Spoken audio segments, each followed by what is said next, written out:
Pleased to be chatting with Jay Croucher, the head of trading at PointsBet, as we get set for the college football season, kicking off in earnest this week. And Jay, an in-state rivalry, if you will, between UNC and CU, kicking off the season Friday night at Boulder. When you look at this game, how difficult was it from a handicapping perspective, given the fact that there are so many unknowns heading into the first week of college football season? Yeah, so week one is the most difficult week to price, both for college and NFL. And what we're really looking at is last season, what the teams are like, and also how many starters they're returning. Continuity is really important in college football, and then we're just projecting improvement. So it's especially difficult for a game like this where the line is 35.5 that Colorado are favoured by, and calculating the difference between 33.5 and 35.5, that's where the nuance comes in. But yeah, expecting that CU will roll in this one. As a trader, do you like the big spread like that, or would you prefer it to be maybe a little bit closer? A little bit closer. It's a bit easier to grapple with exactly what it means, but 35.5, still even at that big of a number, people tend to like the favourites. Yeah, I think a lot of Buff fans are going to be riding that one, hoping that they can make a big statement in week one. The other game on Friday night, CSU and South Dakota State. When you look at that game, what did you take away?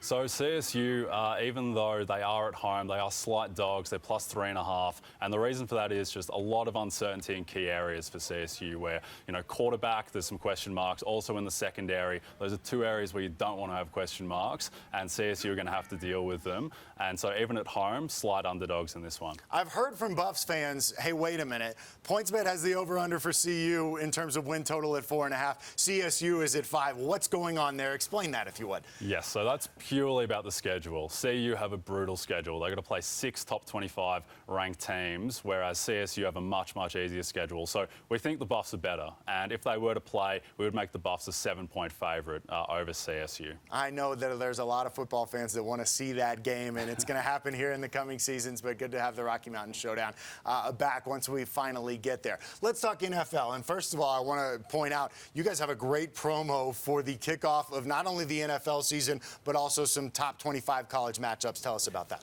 Yeah, so we're offering no juice pre-match spread lines, so just plus 100. The standard is minus 110 on those, but we're offering plus 100 on top 25 games in week one of college football, and then also on all NFL games throughout September. So normally you've got to wager $110 to win 100 on lines. With this, you wager 100, you win 100. And that's all NFL games throughout the month of September, so that's going to include the Broncos and the Giants when they kick off Sunday, September 12th. What's the outlook on that game from a trading perspective? So this is trending in Denver's direction, where people have been hammering them, and now it's minus 1.5, the Broncos. Even though they're on the road, a lot of confidence in this Denver team that's got a lot of great depth. And Teddy Bridgewater, he probably inspires more confidence in bettors, because I think bettors know more what they're going to get out of him than Drew Lock, who's a bit more volatile. Do you think that number might continue to go up as we get closer to game day? I think it's more likely to go up to 2 than down to 1. Just that's the direction it's going. The Giants haven't had the best off-season, whereas Denver are looking really, really strong. Let me ask you this. I know this is kind of the point of the year where some people are maybe throwing out some crazy bets, right?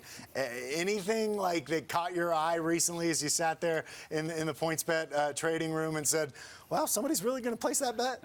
Yeah, there's one big one in particular, and it's Jalen Hurts to win MVP at 75 to 1. Someone's bet that to win $500,000. Oof. And I guess stranger things have happened. Not many stranger things have happened, but some have. And the one thing to remember is Lamar Jackson, when he won in 2019, he was 70 to 1 before the season, and no one would have expected him to do it. I think Hurts is probably a bit more unlikely, particularly with Gardner Minshew now in town, but who knows? Yeah, we'll see. 5,000 on Jalen Hurts to win MVP. I don't know that I would have made that bet, but we'll see. Maybe in a couple months we're sitting here being like, oh, somebody knew what was going on there. We will see. Jay Croucher from PointsBet joining us today. Jay, thanks so much for stopping by. Thanks, Michael.